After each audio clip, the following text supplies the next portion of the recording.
Francisco Cândido Xavier, Entre a Terra e o Céu, 7º livro da coleção, A Vida no Mundo Espiritual, ditado pelo Espírito André Luiz, capítulo 2, No Cenário Terrestre. Numa sala ampla, em que numerosas entidades trabalhavam solistas, Clarencio recebeu da jovem um pequeno gráfico que passou a examinar cauteloso. Em seguida, comentou espontâneo. Ainda agora, falávamos de responsabilidade. Eis um fato que nos ilustra nos conceitos. E, exibindo o documento que trazia nas mãos, explicou. Temos aqui uma oração comovedora que superou as linhas vibratórias comuns do plano de matéria mais densa. Parte de uma devotada servidora que se ausentou da nossa vida espiritual há precisamente 15 anos terrestres, para determinadas tarefas na reencarnação. Não seguiu, porém, desassistida. Permanece sob nossa orientação o nascimento e o renascimento. No mundo, sob o ponto de vista físico, jazem confiados as leis biológicas, de cuja execução se incumbem inteligências especializadas. Contudo, em suas características morais, subordinam-se a certos ascendentes do espírito. O ministro deteve-se alguns instantes, analisando a pequenina e complicada ficha, toda vez como se comprovasse a continuidade da lição que recebíamos. Meu companheiro considerou. Mas, indiscutivelmente na reencarnação, há um programa de serviço a realizar. Sim, sem dúvida, aclarou o instrutor. Quantos mais vastos os recursos espirituais de quem retorna à carne, mais complexo é o mapa de trabalho a ser obedecido. Quase todos temos do pretérito expressivo montante de débito a resgatar, e todos somos desafiados pelas aquisições a fazer. Nisso está o programa, significando em si uma espécie de fatalidade relativa no ciclo de experiências que nos cabe atender.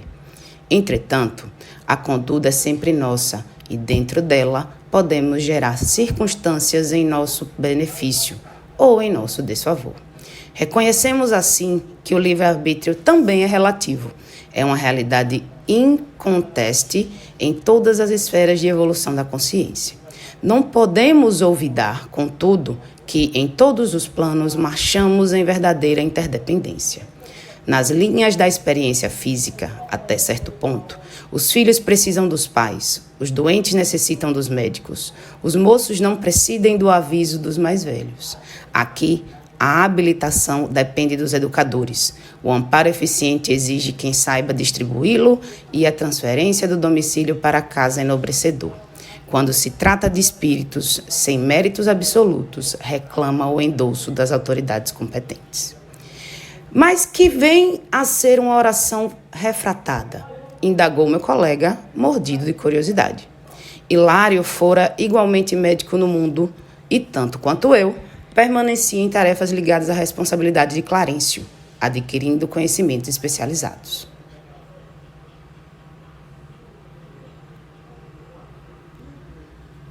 A prece refratada é aquela cujo impulso luminoso teve a sua direção desviada passando a um outro objeto. Inclinávamos a desfechar novas perguntas. No entanto, o orientador sossegou-nos, esclarecendo. Esperem, reconhecerão comigo que nos achamos todos emanados uns aos outros. Em seguida, falou a jovem que o observava respeitosa. Chame a irmã Eulália. Alguns momentos passaram, rápidos, e a cooperadora mencionada apareceu irradiando de bondade e simpatia. Irmã, disse Clarence preciso, este gráfico precisa aflitivo papelo de Evelina, cuja volta ao aprendizado da carne foi garantida por nossa organização. Parece-me estar a pobrezinha em extremas dificuldades. Sim, colocou a interpelada. Evelina, apesar da fragilidade do novo corpo, vem sustentando imensa luta moral. O pai, sobrecarregado de questões íntimas, tinha saúde periclitante, e a madrasta vem sofrendo obstinada perseguição por parte da desventura de Odila. A genitora de Evelina? Sim, ela mesma. Ainda não se resignou a perder a primazia feminina no lar. Há 2 anos empenho energia e boa vontade por dissuadi-la. Vive, porém, enovelada nos laços escuros do ciúme e não nos ouve. O egoísmo desbordante fala esquecida dos compromissos que abraçou. Zulmira, por sua vez, a segunda esposa de Amaro, desde a morte do pequenino Júlio, caiu em profundo abatimento. Como não ignoramos, o pequenino desencarnou afogado, consoante as provas de que se fez devedor. A madrasta, contudo, que chegou a desejar-lhe o desaparecimento por não amá-lo, encontrando-se sob sugestões da mulher que a precedeu nas atenções do marido, crê-se culpada. Evelina, depois de perder o maninho em trágicas circunstâncias, acha-se desorientada entre o genitor aflito e a segunda mãe em desespero. Ainda anteontem, pude vê-la, chorava comovedoramente diante da fotografia da mãezinha desencarnada, suplicando-lhe proteção. Odila, porém, envolvida nas teias das próprias criações mentais, não se mostra capaz de corresponder à confiança e à ternura da menina. Ela, entretanto, tem insistido com tal vigor na obtenção de socorro espiritual que suas prerrogativas, quebrando a direção, chegam até aqui, de tal modo. Reparávamos o pequeno gráfico em silêncio. Sustando a pausa longa, o ministro fixou Hilário e indagou. Compreendem agora o que seja uma oração refratada? Evelina recorre ao espírito materno, que não se encontra em condições de escutá-la, mas a solicitação não se perde. Desferida em elevada frequência, a súplica da nossa irmãzinha vara os circuitos inferiores e procura apoio que não lhe faltará. Passeando em nós o olhar muito lúcido, concluiu. Desejariam cooperar conosco na tarefa assistencial? Sem dúvida, o caso fascinava-nos a atenção. O orientador, no entanto, recomendou esperássemos 2 dias. Desejava inteirar-se a sós de todas as ocorrências, para instruir-nos com segurança, quando estivéssemos a usufruir-lhe a companhia. Nossa excursão, todavia, foi marcada e, no momento preciso, achávamos-nos a postos. Sem delonga na viagem, Clarencio, Eulália, Hilário e eu encontrávamos em residência modesta, mas confortável, num dos bairros do Rio de Janeiro. O relógio citadino acusava exatamente 21 horas. Entramos. Em estreito compartimento, à guisa de gabinete de trabalho e biblioteca, um homem de 35 anos, presumíveis lia, com visíveis sinais de preocupação, um manual de mecânica. A secretária, singela, desdobrando-lhes publicações diversas, denunciando-lhes os estudos. Clarencio, assumindo com mais propriedade o papel de mentor do nosso grupo, informou gentil. Este é Amaro, chefe da casa. Tem, do longo pretérito, complicados compromissos. Em muitas ocasiões, usou projéteis e lâminas de ferro para o mal.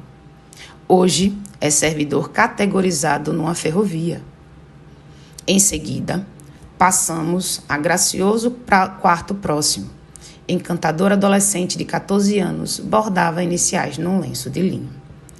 Magra e triste, parecia concentrar-lhe a mente nos olhos grandes e serenos. Não nos assimilou à presença, mas ao contato das mãos espirituais do ministro, revelou indefinível contentamento interior. Instintivamente, desviou o olhar do pano-alvo e fixou no retrato da mulher que pendia na parede.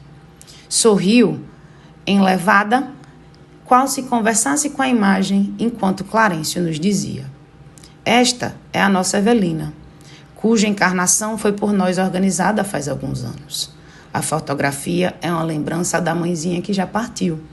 Evelina está ligada aos pais, através do imenso amor, desde os séculos remotos. Veio ao encontro de criaturas e situações das quais necessita para a garantia da própria ascensão, mas trouxe consigo a tarefa de auxiliar os progenitores. No momento, acredita-se amparada pela mãezinha. Entretanto, pelos méritos já acumulados na vida espiritual, é ela mesma quem continua socorrendo o coração materno, ainda em luta. Abracei comovido a mocinha estática, que se guardava em luminoso halo de tranquilidade.